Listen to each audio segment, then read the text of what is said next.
Hello, my friends. Good morning. How are you? I'm back here having this conversation with you, our daily conversation, looking at everything, including the mystery of death, the mystery of life, the mystery of birth, which are all entangled mysteries and all part of our existence. And so I am sharing with you what wisdom traditions have said about death and how it is tied to the mystery of birth and the mystery of existence. And what I'm sharing with you might be part of wisdom traditions expressed in spiritual literature, but I also want to say very clearly is that no amount of knowledge or understanding can be useful unless it is experienced. So it doesn't matter what the Buddha said, or what Jesus Christ said, or Muhammad said. If it's not an experience for you, then it's not real. Religion is believing somebody else's experience, and spirituality is having your own experience. That is what I want to engage with you about. And because there's this crisis right now, COVID, etc., we can see that everybody's experiencing existential anxiety to some extent, and the fear of death, and seeking meaning for existence. And we're all going through that process, some less, some more. But I am taking this opportunity to discuss with you the meaning of death and the mystery of death, which is tied to the meaning of who am I? What am I? And this, of course, is the biggest question of all existence. So, as we go through this in installments, I will also be showing you some meditation techniques that give you some insights into what I'm saying. So, it's not just theoretical, it's also practical. So, are you ready? If you're ready, let's proceed. Let's proceed. So, in this installment today, I want to share with you that identity, what we call I am Deepak Chopra, or I am John Smith, or I'm Mary O'Donoghue, that identity, the name, as an individual, it evolves over time through a process that involves both remembering, which is memory, and also forgetting, which is also memory. And therefore, we must address what do we remember, what do we forget, how does that shape our identity. So when people ask if the soul lives on after death, the answer is yes, if by soul we mean non-local awareness, in which all experience happens. And when people ask if the personality lives on after death, the answer that comes from experience is that personality does not live on even when we are alive. So the personality you have today is not the personality you had as a teenager. So the personality is evolving. So personality is not fixed. Our personality is always changing. We are not the same person that we were 10 or 15 years ago, or even sometimes a year ago. It is a sorry state if we are. If we are the same personality that we were when we were 10 years old, that wouldn't be good, would it? So our personalities are constantly evolving, transforming, growing. If the question is, does the individual survive death? The answer is, what is an individual?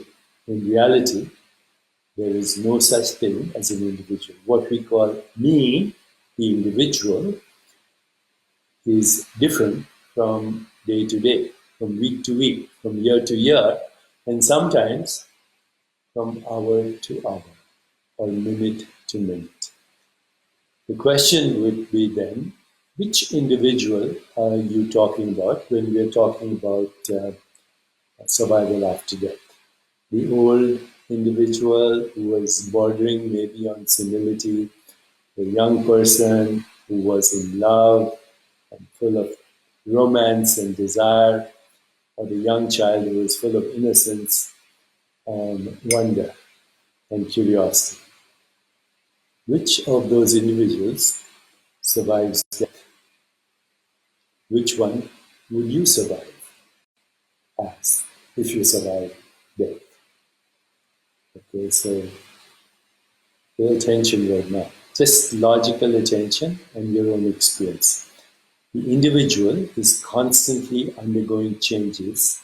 So what survives death is a soul, an awareness which is beyond individual personalities in the sense that there is a continued transformation of what we call the individual, both during life or during life experience and during death, which is the incubation before the next life experience.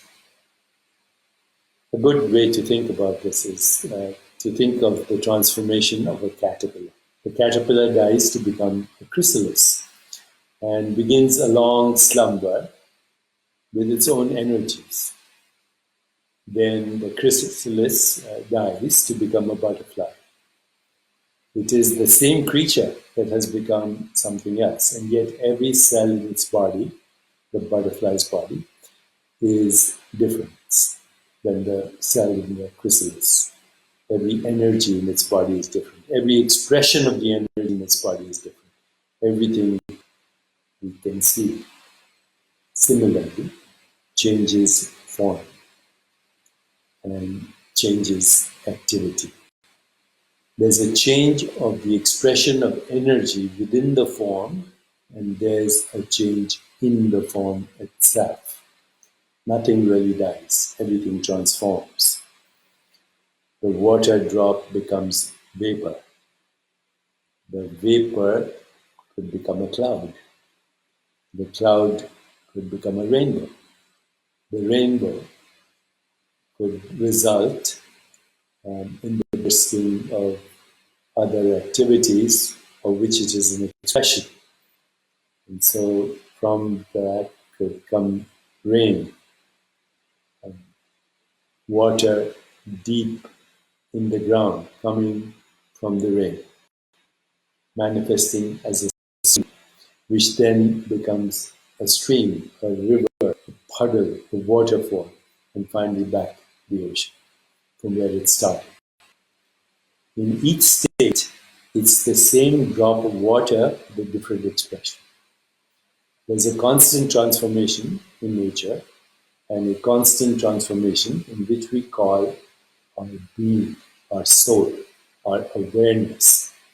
Therefore, the idea that we are a set, fixed personality, fixed in space and time, is an illusion, and the miracle is that we identify with this illusion, with this mirage.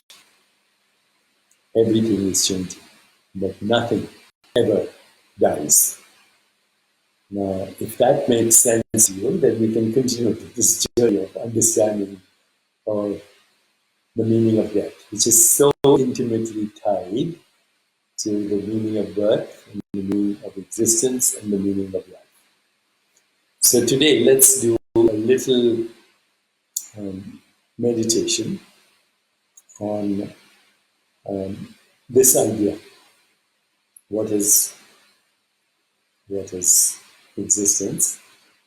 And try and see through the meditation if what we call the self, the soul, the awareness, survives death here and now. Here and now.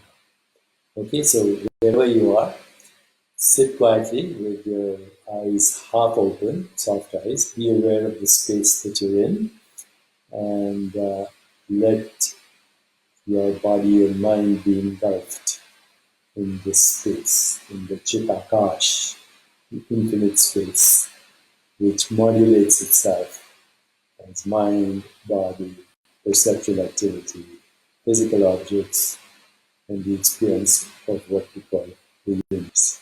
Soft eyes. And ask yourself right now, with quiet mind, perhaps you can put your awareness on your breath as you do this. You ask yourself, what am I? What am I? Not who am I, what am I? Now observe your breath and experience it as a sensation that arises in you as awareness, is experienced in you as awareness, and then subsides. The breath is a sensation. So observe it. And now ask yourself, am I the changing sensation of breath, or am I the non-changing awareness in which that breath is arising in subsiding? That's it. Am I the changing breath, or am I the changing sensation that I call breath? Am I that? Or am I the awareness that is non-changing, in which the breath is a sensation arising in subsiding? Now, even as your eyes are open, look around a little bit at the objects. Look at me, look at your own body, look at the paintings behind me, the statues. Look at anything in your room. And just move your head a little bit and ask yourself, am I the changing visual experience I'm having right now? Or am I the non-changing awareness in which this is happening? Answer is obvious, right? Now close your eyes and feel your body. And you'll feel an intermittent stream of sensations. Each sensation comes and then it goes. So, am I the changing sensations of the body? That's how I experience the body right now. If our eyes are closed, all I know about the body is sensation. Am I those changing sensations? Or am I the awareness in those sensations coming and going? Now listen to sound, same thing. And what you'll soon realize is there's a part of you that never changes, which we call I am. I am is the key to the understanding of everything that is changing across the stream of consciousness. Sensations, perceptions, images, feelings, thoughts, perceptions, everything, ideas, memories. So now if I asked you, do you remember your 14th birthday? And the answer is probably no. Do you remember when you learned how to speak English or any other language? The answer is probably no. You learned to walk. The answer is probably no. Remember when you tuned in toilet training? You remember how to, when you learned how to control your bowel or bladder? The answer is no. But you did. You learned all those things. You learned how to speak in English or whatever language. You learned to walk. You learned how to skate, to swim, to interpret, think. All that is learned through social constructs. None of that is the real you. The real you is the awareness in which all that. But you've forgotten. You've forgotten your life as an embryo. You've forgotten other lifetimes. You've forgotten your 14th birthday, unless, of course, it was very dramatic. What do you remember? You remember 9/11. What else do you remember? You remember when you fell in love. What else do you remember? You remember moments of joy. So, how does our identity evolve? Through selective forgetting and remembering. Where does that happen? In non-changing awareness. What outlives all these experiences is the non-changing awareness. And that non-changing awareness, let's think about this. What is it that I call I am? Am I the changing? Am I the changing mind? I am the changing personality. Am I the changing emotions? Or am I the witness in which this resides in and subtract? So for today, that's it. Just think about this, the meaning of the death, how it is connected to distance, to the meaning of what we call life, which is a continuum eternally and in a timeless now. And think of the butterfly. Think of what Rumi said when he said, "When I die, I will with angels. When I die to be what we cannot imagine. Where we are headed is beyond imagination. And we will keep recreating ourselves through imagination, through creativity, through intuition, getting into that. So let's choose a mantra today. The mantra is Om Sharavana Bhavaya. Om Sharavana Om Bhavaya. Om Sharavana. It means that awareness is evolving right now. Individual is evolving, personality right now. That you that alone is Tattva as well. Well, my friends, good enough today, and we shall again tomorrow. I'm to see you there. And just audio. Some of you say you're enjoying it, and some of you say it's cutting off. I'm going to keep my technology. So thank you very much. Share and God bless.